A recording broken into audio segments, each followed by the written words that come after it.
Hey guys, आप देख रहे हैं लिबरम लेजेस और आज हम इंडियन पिनल कोड 1860 यानी भारतीय दंड संहिता 1860 के एक्टिस रियस एंड मेंस रिया के ऊपर अपना डिस्कशन कंटिन्यू करने वाले हैं।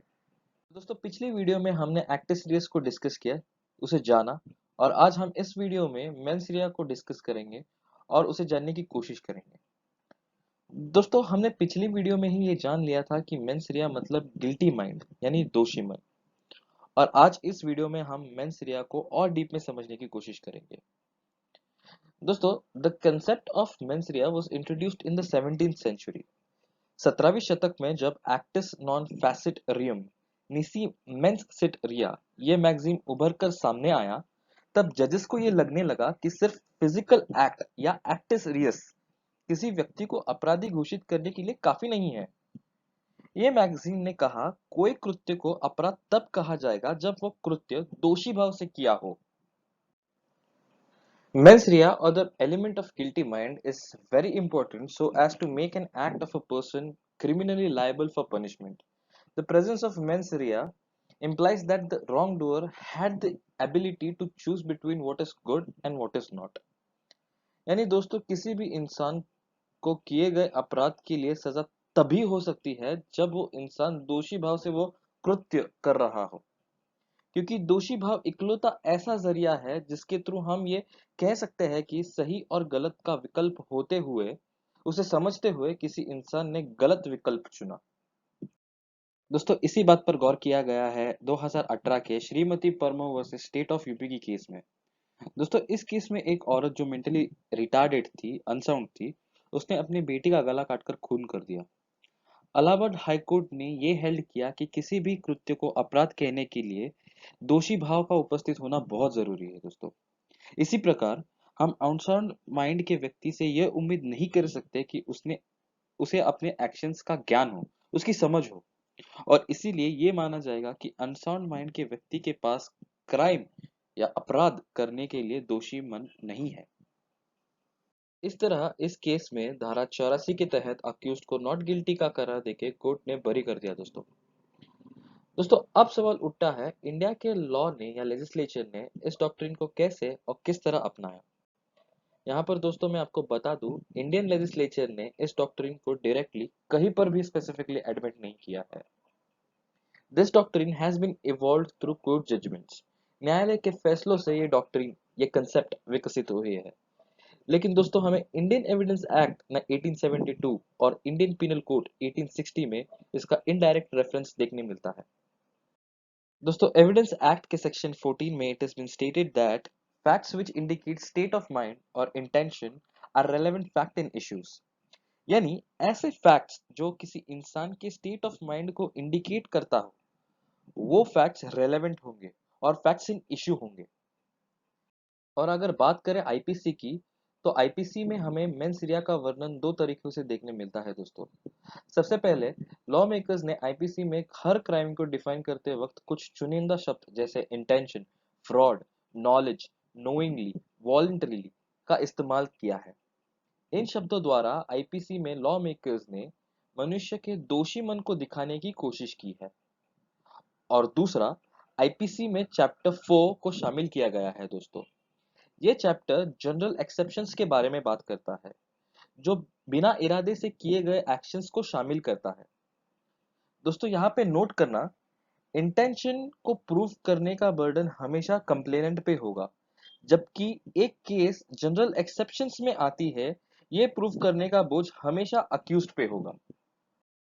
तो दोस्तों, आईपीसी में दिए हुए मेंस रिया को समझने के लिए हमें इंटेंशन, नॉलेज, मोटिव, नेग्लिजेंस और वॉलंटरी जैसे शब्दों को समझना होगा। आइए इन्हें समझते हैं। सबसे पहले है इंटेंशन यानी आशय। Intention can be proved when the defendant can foresee that the consequences of the action of the person is going to kill, cause grievous injury, or any other prohibited harm to them। दोस्तों, सरल भाषा में जब किसी व्यक्ति को अपने द्वारा किए जाने वाले कृत्यों का गलत परिणाम पहले से ही पता हो और उस परिणामों को जानते हुए वो उस कार्य को अंजाम देता है, हम कहेंगे कि वो व्यक्ति कार्य को इंटेंशन यानी आशय के साथ कर रहा है। फॉर एग्जाम्पल, अगर मुझे पता है कि मैं किसी व्यक्ति के सर पर डंडा दे मारूं तो वो व्यक्ति मर जाएगा, और ये जानते हुए मैं उस व्यक्ति को डंडा मारता हूं तो मैं इंटेंशनली उसे मार रहा हूं। दूसरा है नॉलेज यानी ज्ञान। The word knowledge or knowingly is used in certain places in IPC to denote mens rea. It can be seen from two sides. Firstly, a person had knowledge and act in a wrongful manner, and secondly, they had knowledge about the bad consequences and chose not to act, hence resulting in wrongful act. Both can be understood as a part of mens rea and are punishable. दोस्तों IPC में ज्ञान इस शब्द को mains rea के स्वरूप में कई जगहों पर इस्तेमाल किया है। ज्ञान दो प्रकार के हैं।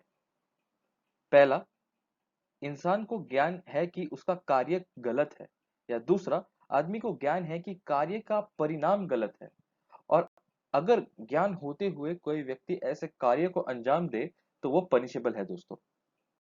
आगे है motive. According to Black's law dictionary, a motive in criminal law is the cause that moves people to induce into a certain action. Motive is not the basic element of crime, but it is mostly looked into while investigation of a criminal case. Motive is the reason of any act. Hence, even if motive was good but the act was wrong, then criminal liability may arise. दोस्तों motive को हम सरल भाषा में वजह भी बोल सकते हैं। दोस्तों यहाँ पे एक पॉइंट नोट करना कि इंटेंशन और मोटिव दोनों अलग चीजें हैं। इंटेंशन में गलत परिणाम पता होते हुए इंसान वो कार्य करता है, जबकि मोटिव मतलब वजह कि वो व्यक्ति किस वजह से कार्य करने की सोचता है। दोस्तों अगर कोई व्यक्ति इंटेंशनली गलत कार्य करता है तो ऐसे सिचुएशन में ये मैटर नहीं करेगा कि उसकी वजह कितनी अच्छी हो। फॉर एग्जाम्पल, अगर मैं किसी पीड़ित व्यक्ति को उसकी पीड़ा मिटाने के हेतु से मार दूं तो क्या मुझे सजा होगी? जवाब है जरूर होगी, क्योंकि मेरा हेतु उसे मारने का था। It was my intention to kill him, भले ही मेरा मोटिव उसकी पीड़ा मिटाने का हो या मतलब अच्छा हो। फिर आता है negligence. Negligence is the lack of attention और due care that a reasonable और prudent person may have while performing any task. For a negligent act to turn into criminal negligence, its degree shall be high enough to cause criminal liability. दोस्तों कुछ कार्य ऐसे होते हैं जिसमें आपसे उम्मीद होती है कि आप वो कार्य सावधानी से करो। आईपीसी में लापरवाही इस शब्द को मेंस rea के स्वरूप में इस्तेमाल किया है। अगर कोई व्यक्ति सावधानी ना बरते और कोई कार्य लापरवाही से करे तो उसे सजा होगी दोस्तों। फिर है वॉलेंटरी यानी स्वेच्छा।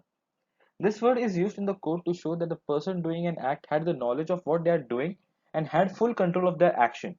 Voluntarily can be used to show intention as well. It is used only because it has more extended meaning than intentionally. दोस्तों यहाँ व्यक्ति खुद अपनी मर्जी या स्व इच्छा से कोई गलत कार्य करता है। दोस्तों नशे या इंटॉक्सिकेशन में किए गए कार्य को हम स्व इच्छा से किया हुआ कार्य नहीं बोल सकते। कोई भी कार्य अपने मर्जी या स्व इच्छा से किया हुआ तब कहा जाएगा जब उस व्यक्ति को पता हो कि वो क्या कर रहा है, उस व्यक्ति को खुद पे काबू हो, तब वो वॉलंटरी कहा जाएगा। दोस्तों जैसे हर रूल हर प्रिंसिपल का एक एक्सेप्शन होता है, बिल्कुल उसी तरह डॉक्ट्रिन ऑफ मेंस rea के भी एक्सेप्शंस है। यानी सरल भाषा में दोस्तों कुछ केसेस में एक व्यक्ति को उसके क्रिमिनल एक्शंस के लिए जिम्मेदार ठहराया जाएगा, उसके लिए उसको पनिशमेंट मिलेगी, भले ही उस एक्शंस में मेंस rea हो या ना हो। ऐसे अपराधों को हम कहेंगे ऑफेंसेस ऑफ स्ट्रिक्ट लायबिलिटी और एब्सोल्यूट लायबिलिटी। देखते हैं ये कौन से ऑफेंसेस है। First, cases which are not criminal in real sense but which are prohibited in the interest of public under a penalty. For example दोस्तों dishonoring of check और contempt of court वो इस कैटेगरी में आते हैं। Second is public nuisance and lastly cases criminal in form but which are really only a summary mode of enforcing civil right. For example दोस्तों defamation।